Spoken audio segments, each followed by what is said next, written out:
Bonjour à tous. Alors, on se retrouve aujourd'hui pour une vidéo concernant la proportionnalité, une notion nouvelle qu'on voit cette année en CM2.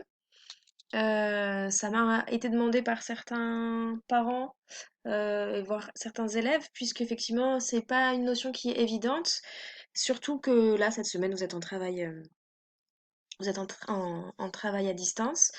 Donc voilà, si ça peut vous aider à vous rappeler un peu ce qu'on a dit la semaine passée et à ne pas oublier ce que l'on va se redire à la rentrée, autant vous aider comme ça.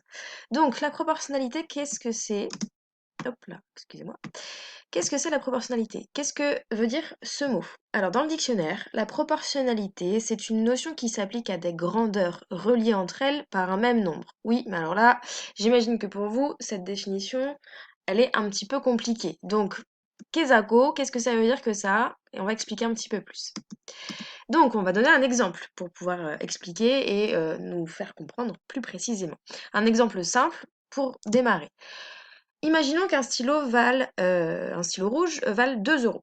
Jusque-là, c'est relativement simple et on vous demande combien vaudront 3 stylos rouges. Bon, je vous laisse réfléchir. L'opération qu'on va faire est relativement simple à trouver.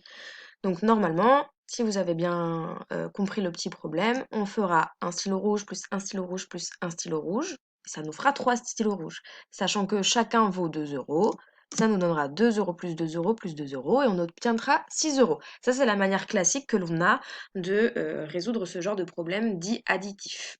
Enfin non, multiplicatif d'ailleurs, pas additif. Mais ce problème peut être aussi traduit en problème proportionnel. On va voir ça. Si on fait un tableau, on voit que donc la proportionnalité, ça peut se traduire par un tableau à chaque fois. Ça peut vous aider hein, toujours de faire un tableau soit dans votre tête, soit sur le cahier de brouillon, l'ardoise, ce que vous voulez. Donc, dans mon tableau, je mets mes informations. Donc, mon nombre de stylos sur ma première ligne hein, et le prix sur ma deuxième ligne, puisque ce sont les deux informations que j'ai. Stylo et une valeur ici en euros. Donc, mon nombre de stylos, si j'ai un stylo, j'ai 2 euros. Ça, c'est bien ce que j'ai dans mon énoncé, pardon. Pour un stylo, j'ai 2 euros. Si j'ai 3 stylos, j'ai 6 euros. Ça, c'est ce qu'on vient de calculer. 2 euros plus 2 euros plus 2 euros, et ça fait bien 6 euros. Donc, le tableau que l'on a fait là, en fait, ça résume le petit problème que l'on a résolu au-dessus, qui est résolvable relativement facilement. Le tableau, c'est vraiment ce qui va nous montrer que c'est proportionnel. Je vous explique un petit peu plus pourquoi. Je continue avec le même exemple avec les stylos rouges et le prix en euros. Ce qui va nous intéresser là, la proportionnalité, ça va être de trouver l'opération qui relie les nombres entre eux, c'est-à-dire l'opération qui va relier le nombre 1 de stylo, j'ai un stylo, au nombre 3 de stylo. Quelle est l'opération ici qui relie ces deux nombres? C'est ça qui nous intéresse, c'est l'opération qu'il y a entre les deux nombres. Et cette opération, elle sera toujours la même, que ça soit pour, mais on y reviendra, hein, que ça soit pour 3 stylos ou pour 40 000 stylos. D'accord? Ça sera toujours la même chose en partant du 1. Si on a le 1. Si on a la valeur pour 1, en fait. Voilà. Bref, ici, alors petite précision, enfin très importante malgré tout, c'est que, alors je vais la redire après, apparemment ça a appris que je l'ai mise. Donc entre 1 et 3, l'opération que l'on a, c'est, hop là, une multiplication par 3. D'accord? Alors c'est ce que je vous ai mis ici, par contre, très important. Dans la proportionnalité, l'opération ne peut être qu'une multiplication ou une division. Jamais vous n'aurez ici un plus 2, ou parce que là ce serait plus 2, hein, mais jamais vous n'aurez une addition ou une soustraction. Pour que ça soit proportionnel, il faut que ça soit une multiplication ou une division. Alors là, c'est une multiplication dans ce sens-là, hein, pour passer de 1 à 3, on a multiplié par 3, mais on peut très bien le faire dans l'autre sens.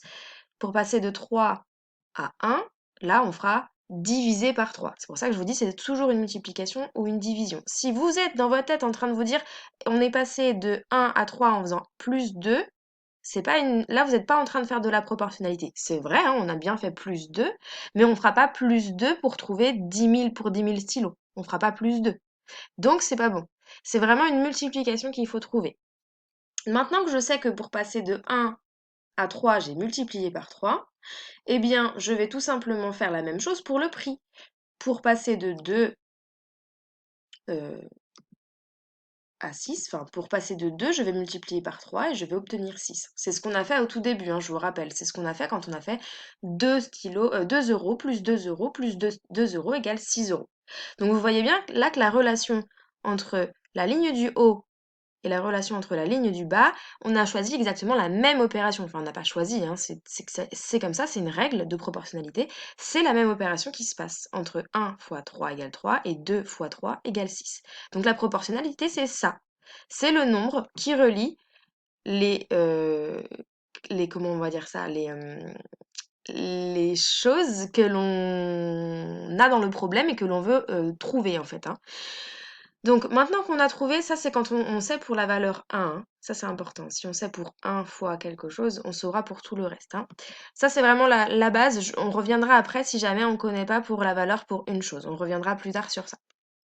Donc, on va essayer avec un autre exemple pour voir si vous avez à peu près compris déjà cette notion-là. Un exemple un tout petit peu plus, alors pas complexe, mais juste avec des nombres un peu plus élevés. Mais vous allez voir, c'est à votre portée, évidemment. Donc, imaginons que Chris se rend au marché.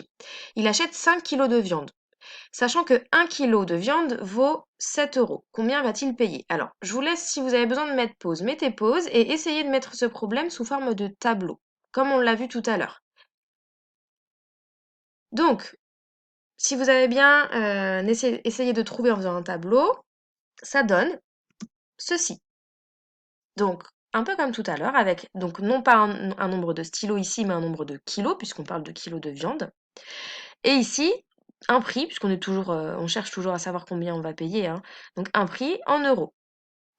Je remplis mes cases, Chris se rend au marché, sachant que 1 kilo de viande vaut 7 euros. Donc là, je l'ai mis dans mon tableau. 1 kilo de viande vaut 7 euros. Et on vous demande, il achète là 5 kilos. Donc je mets dans mon tableau pour 5 kilos, combien il va payer.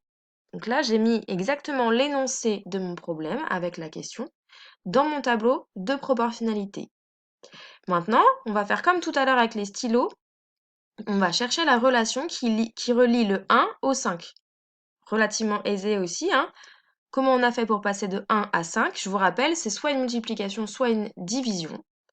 Donc, normalement, vous savez, on a fait multiplier par 5. Normalement, c'est bon pour tout le monde, ça. 1 fois 5, ça fait bien 5. Jusque-là, tout est OK. Maintenant, on veut savoir combien on va trouver pour 5, oui, c'est ça, pour 5 kilos de viande. Eh bien, on va faire la même chose pour la ligne concernant les prix. On va multiplier par 5, puisqu'on a multiplié par 5 pour les kilos. Donc, je vais faire 7 multiplié par 5, et si vous connaissez bien vos tables de multiplication, ça nous donne 35. Donc là, on pourra répondre à la question. Chris payera 35 euros pour 5 kilos de viande achetée. Maintenant, imaginons que il demande au marché non pas 5 kilos, mais 9 kilos. D'après vous, où est-ce que je vais mettre mon 9 kilos dans le tableau? Évidemment, je vous ai laissé des cases vides pour pouvoir les mettre. Vous pouvez mettre pause, imaginez. Donc, si vous avez bien réfléchi, hop, le 9, on le met là. On le met bien dans la ligne concernant les kilos, et on le met ici.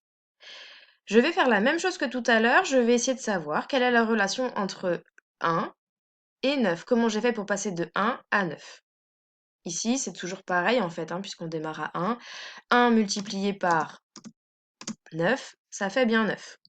Donc je vais faire la même chose pour le prix en partant du 7, hein, puisque là je suis partie du 1. Donc je reste sur la même ligne de départ. D'accord?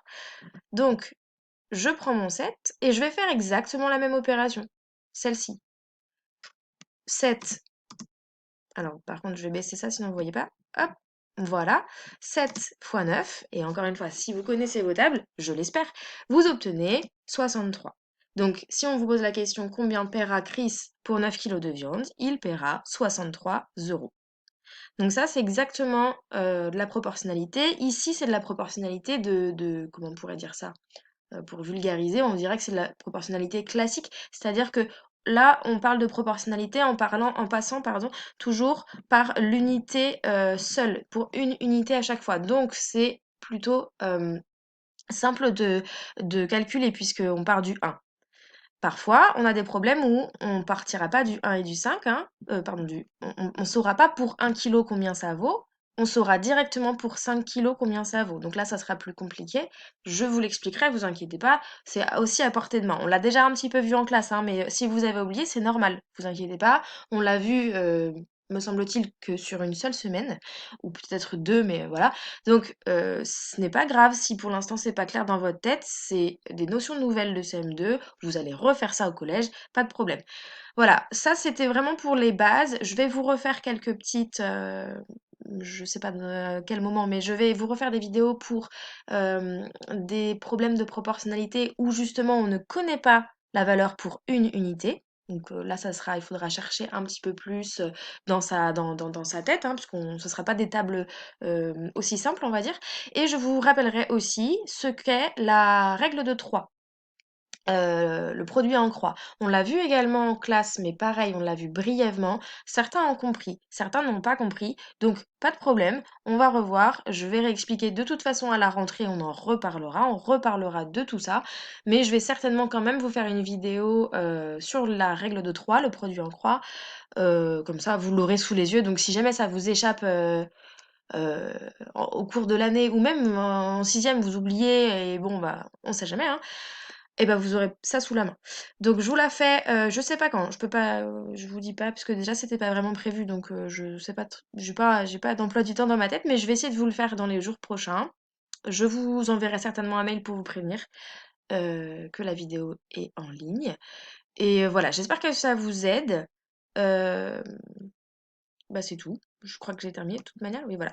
J'espère que ça vous aide ou que ça vous a aidé et puis de toute façon, encore une fois, je me répète, mais à la rentrée, on reparlera de tout ça. Donc ne vous inquiétez pas pour ceux qui n'ont pas compris. Voilà, travaillez bien. Au revoir.